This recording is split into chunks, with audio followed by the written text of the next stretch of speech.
Bonjour les amis, j'espère que vous allez bien. C'est le Général Alligator et bienvenue dans ma chaîne Général Alligator. Si c'est la toute première fois, abonnez-vous ou bien rassurez-vous d'être toujours abonné. Cliquez sur la cloche de notification pour ne rater aucun événement, aucune publication.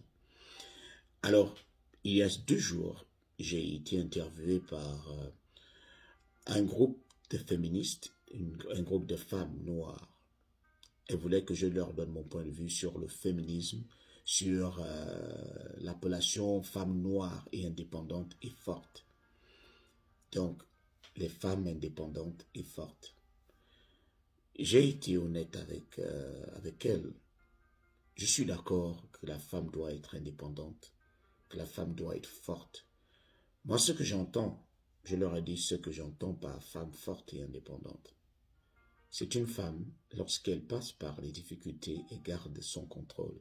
Elle ne panique pas. Lorsqu'une Chisa rentre et garde son contrôle, son terrain est miné. Une Chisa ne peut pas la débloquer. C'est une femme forte et indépendante. Chaque femme doit apprendre à savoir ce que c'est que sa particularité dans son foyer. Il y a des femmes qu'on ne peut pas facilement chasser. C'est pour ça que beaucoup de Chisas sont souvent étonnés que les maris les hommes avec lesquels elles sortent, sont ces hommes-là qui ne veulent pas laisser leurs femmes. C'est parce qu'il y a certaines femmes qui se sont fait une certaine étiquette qu'on ne peut pas leur enlever. C'est-à-dire, elles ne peuvent pas être décollées du foyer parce qu'elles ont une particularité dont le mari a besoin. Quel est ton apport dans ton foyer, dans ton mariage? Tu sers à quoi? Est-ce que tu es utile à ton mari? Femme forte, femme indépendante, oui, tu dois avoir ta particularité. Tu dois avoir ton empreinte. Ton empreinte doit être positive. C'est-à-dire, lorsque quelqu'un cherche à se débarrasser de toi, lorsqu'il pense à divorcer ou il pense à se séparer de toi, il va se dire non, je vais perdre énormément. Femme forte et indépendante, à mon entendement, ce sont ces femmes-là qui n'attendent pas que le mari rentre du boulot pour qu'on emmène l'enfant à l'hôpital lorsqu'il est malade. Mais c'est la femme forte là, lorsque l'enfant est malade, elle peut appeler son mari, elle est déjà à l'hôpital. Parce que l'objectif premier, c'est de sauver l'enfant. Une femme forte n'attend pas que son mari rentre pour venir acheter une boîte d'allumettes pour préparer. La femme forte sait le faire.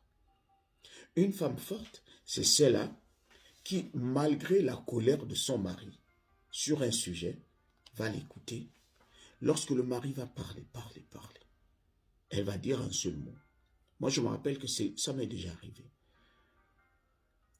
Je voulais m'énerver sur un sujet avec madame, mais la façon dont elle m'avait répondu, je comprends bien que tu sois énervé, mais je me suis dit qu'il fallait qu'on s'asseye et qu'on parle. Je vais te donner mon point de vue. Je m'excuse d'abord parce que on ne s'est pas entendu. Je suis désolé, mais je vais te donner mon point de vue.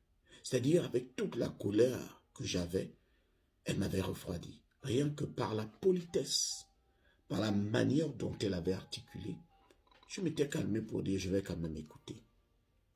Vous savez, lorsque quelqu'un est très énervé, cette personne a besoin d'un fer à repasser. C'est-à-dire, a besoin de tomber sur quelqu'un qui est aussi chaud pour que ça explose une fois. Parce que c'est ça l'objectif quand quelqu'un vient énervé. Il veut que vous réagissiez. Il veut que tu dises un mot. Certaines femmes, elles t'écoutent, elles ne disent rien. Elles attendent.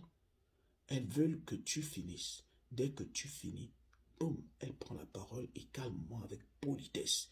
Des femmes fortes sont celles-là qui ne parlent pas tout le temps, qui ne parlent pas trop. Mais lorsqu'elles prennent la parole, bah, tu es obligé d'écouter. J'avais remarqué cet exemple-là, je l'ai déjà lu dans la Bible, je l'ai déjà lu dans plusieurs documents. C'est-à-dire, un roi est toujours accompagné d'un petit conseiller, très mince. Un petit conseiller, mais qui a le respect du roi. C'est-à-dire un conseiller qui a peur de son roi, mais qui sait, au moment opportun, lui dire lorsque le roi a mal agi. Et le roi, lui, il a réellement confiance au jugement de son conseiller. Donc, il sait que lorsque son conseiller lui dit de ne pas trop faire ceci, il va l'écouter. Il va toujours dire, donne-moi ton point de vue. Qu'est-ce que tu en penses? Et c'est comme ça que j'ai toujours pris la femme sage, indépendante et forte. Elle ne parle pas beaucoup. Mais lorsqu'elle prend la parole, le mari est obligé de se retenir parce il sait, il connaît le jugement de sa femme. Il sait que sa femme, lorsqu'elle donne son point de vue, c'est un point de vue très sage. Elle ne parle pas beaucoup. Beaucoup de femmes aujourd'hui confondent le fait de parler à haute voix, le fait de crier, le fait de gesticuler, fera en sorte qu'on accepte votre point de vue. Fera en sorte qu'on se dise que vous êtes en train de dire la vérité. Non, on n'a pas besoin de crier. Une femme, les femmes fortes qu'on a aujourd'hui sont celles-là qui, au lieu de donner leur point de vue, mais ce sont les femmes qui ne rentrent plus dans les discussions, qui ne parlent plus, qui ne s'asseyent plus pour raconter. Non. Lorsqu'elle prend une décision, elle prend sa décision de manière catégorique. Dès que le mari lui dit non, je ne veux pas que tu fasses ça maintenant. Non, non, tu n'as rien à me dire. Je me suis toujours débrouillée sans toi. Je suis une femme forte et indépendante. Je n'ai pas besoin de quelqu'un pour m'éclairer. Moi-même, je vois déjà clair. Non, tu n'as pas besoin.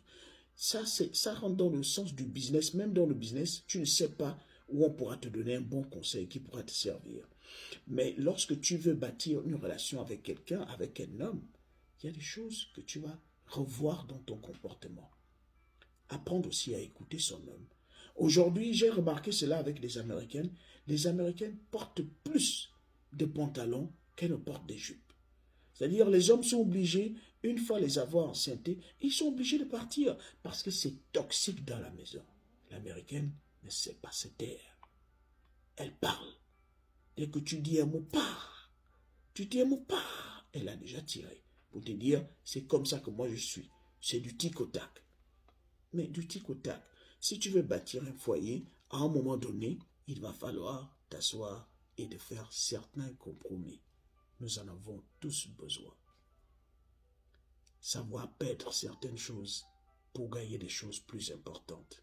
Si ton objectif c'est de bâtir un foyer, que tu sois femme forte et indépendante, il va falloir faire profil bas. Parce que jusqu'à preuve du contraire, l'homme est le chef de famille. Mais si tu cherches à porter le pantalon et à devenir le chef de famille, c'est la situation, c'est que le monde est en envers et le foyer ne pourra jamais tenir. C'était le général.